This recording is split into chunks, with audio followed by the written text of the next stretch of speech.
शापित बंगला। गांव के बाहर एक घने जंगल के बीचों बीच एक पुराना और वीरान बंगला खड़ा था। उस बंगले की कहानी पूरे गांव में प्रसिद्ध थी। कहते हैं वहां जो भी गया वह कभी वापस नहीं आया।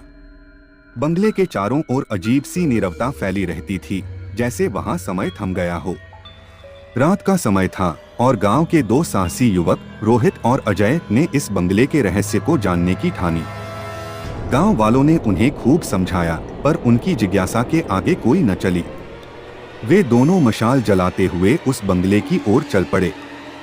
जैसे ही वे बंगले के पास पहुंचे, दरवाजे से एक ठंडी हवा का झोंका निकला, जिसने उनकी रीढ़ की हड्डी में सिहरन दौड़ा दी। दरवाजा खुद ही चरमराते हुए खुल गया, जैसे कोई उनका इंतजार कर रहा हो। अंदर घुसते ही उनके कदम खुद ब खुद भारी होने लगे। चारों ओर धूल जमा था और दीवारों पर उधड़े हुए रंग ने बंगले की पुरानी यादों को जिंदा कर दिया था।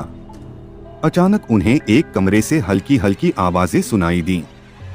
वे दोनों डरते डरते उस कमरे की ओर बढ़े। कमरे के अंदर घुसते ही उनके सामने एक पुरानी तस्वीर टंगी थी, जिसमें एक परिवार हंसता मुस्कुराता दिखाई दे रहा था। लेकिन जैसे ही उन्होंने उस तस्वीर को गौर से देखा, परिवार के सदस्य धीरे धीरे हिलने लगे और उनकी आंखें एकदम लाल हो गईं।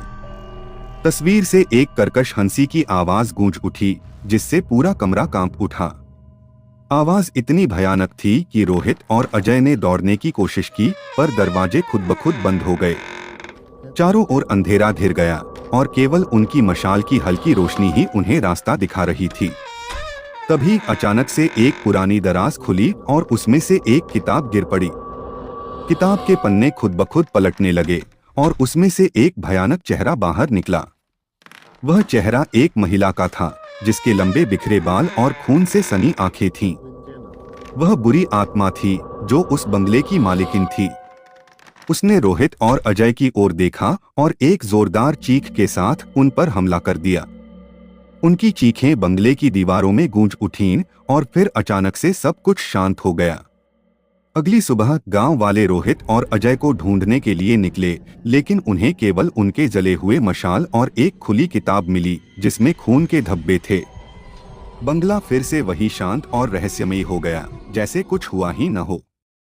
आज भी उस बंगले के पास जाने की कोई हिम्मत नहीं करता। वह बंगला अब भी अपनी डरावनी कहानियों के साथ खड़ा है, जैसे किसी और को अपनी भयंकर गाथा का हिस्सा बनाने के इंतजार में हो।